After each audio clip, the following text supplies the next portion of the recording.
So, Bruns, let me transition real quick to football. Hmm.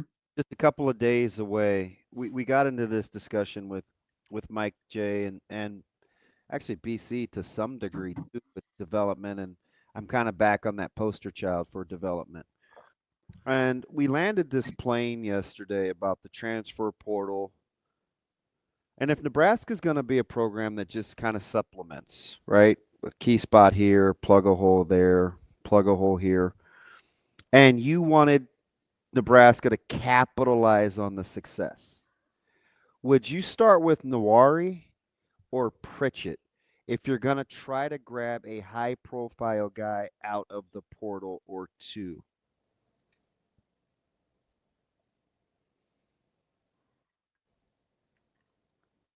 In terms of the guy that's got to do something and capitalize on that. You'd like to look and say, if we're going to do this again next year, say, hey, look what we did with. Yeah, I Like the guy mean, that would pay the most dividends, basically. yeah, I mean, I think regionally it's got to be Weri, right? Like, if you get somebody that high profile from the Kansas City area that you're able to do something with, I think there's probably more value in that. Um, I and I think too he just plays a position where there's more splash potential, like more. It's like my golf game. There's a lot of volatility. There's more volatility there, and I think you could probably get a little bit more bang for your buck off of that. And plus, I think it's a position.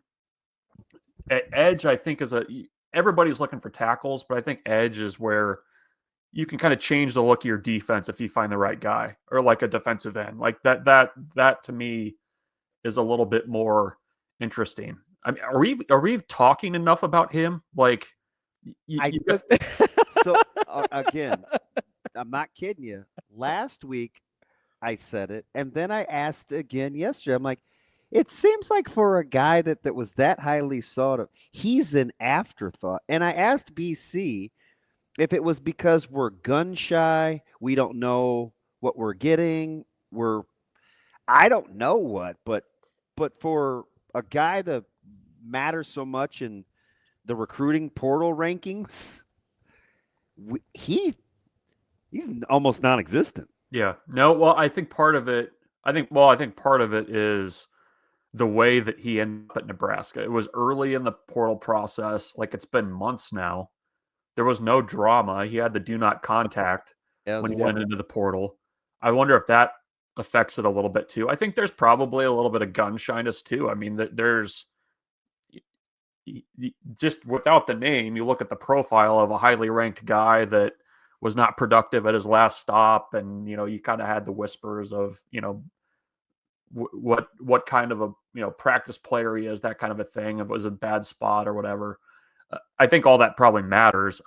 We were talking about on our podcast yesterday. I was like, he's going to be the guy that I think when they have the media availability where you get to go in and watch practice, we're going to look at him and be like, that's what a defensive end should look like. Like, it's almost like, and I am not comparing him whatsoever. But it was like, it's going to be like that first time you saw Randy Gregory in a practice, and you're like, "Holy crap!" Like, that's an edge defensive end player if you ever saw one. So I don't know. I mean, I think there's probably a potential for more splash there. Pritchett's definitely important. Don't get me wrong, but I just think there's probably a chance to capitalize a little bit more off of what Weri does if he takes off. Is there anybody else? I mean, since you brought this up, and we both were kind of on the same page about Weri maybe not being talked about enough. Is there anybody else that you kind of look at and think, hey, are we forgetting about him a little bit? Portal wise, I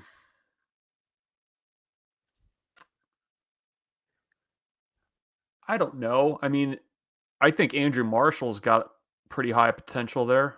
I don't know that we talk about him enough, but the secondary is just such a traffic jam right now. I don't know if we're probably appropriately talking about most of the transfers.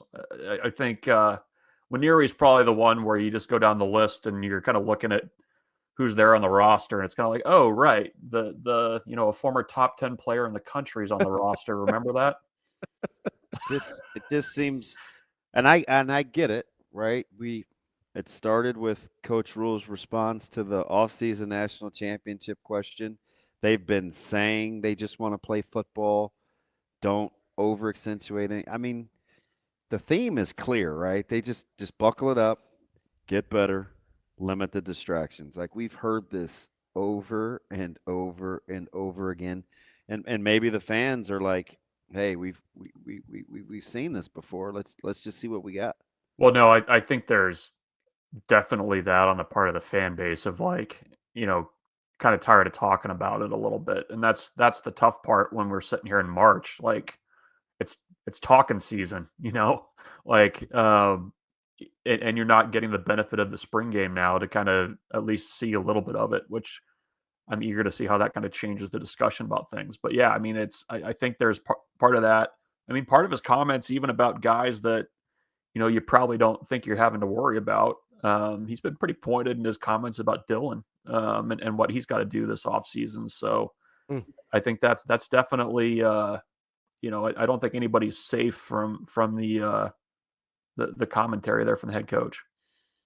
That's our guy, Michael Bruntz, Husker247. Bruntz, we appreciate the time as always. We'll talk to you again next week. Yep. See you guys.